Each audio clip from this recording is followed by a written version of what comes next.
প্রতি বছর জাতীয় বাজেটে স্বাস্থ্য শিক্ষা খাতে মোট বরাদ্দ বাড়লেও সরকারি ব্যয়ের গুণগত মান নিয়ে প্রশ্ন তুলেছেন বিশেষজ্ঞরা।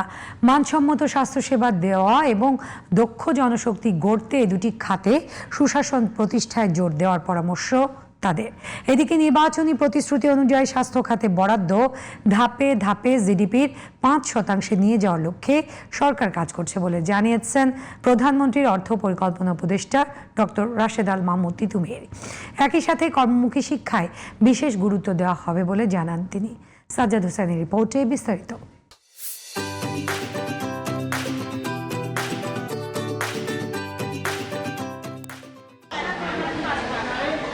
চলতি 2025-26 অর্থ বছরে বাজেটে স্বাস্থ্যসেবা বিভাগের জন্য বরাদ্দ ছিল 31,022 কোটি টাকা।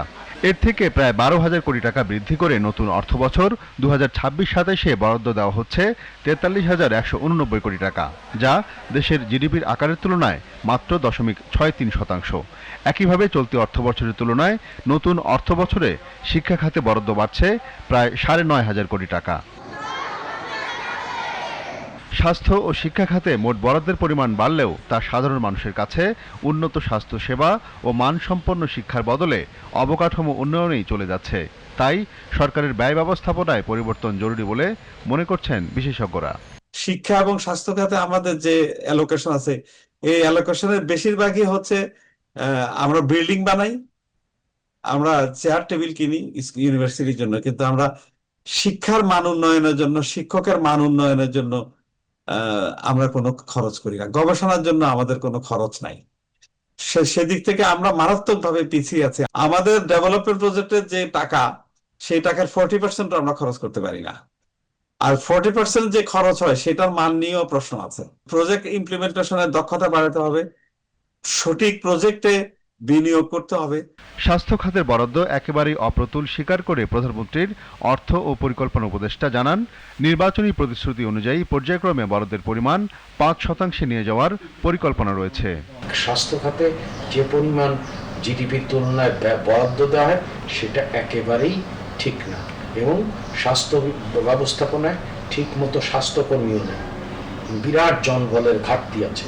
তো সেইখানেও যদি মেটাতে হয় তাহলে পরিচালন ব্যয় এবং বার্ষিক উন্নয়ন কর্মসূচি বাবদ আসলে বড় রকমের বরাদ্দ দাবি রাখে। বাংলাদেশের যে 0.7, এটা তো খুবই নিচে। আমরা ইশতেহারে উল্লেখ করেছিলাম যে এটা আমরা ক্রমান্বয়ে 5% দিকে যাব। এছাড়া প্রচলিত শিক্ষাদানের পাশাপাশি দক্ষ জনশক্তি গড়তে কর্মমুখী ও প্রযুক্তিভিত্তিক প্রশিক্ষণকে গুরুত্ব দেওয়া হবে বলে জানান doctor Titumir.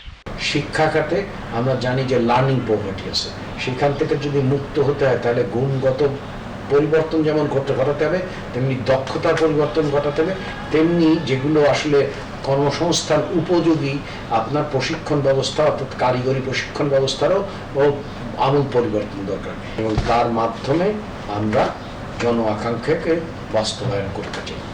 Sajjad Hossain, GTV news, Dhaka.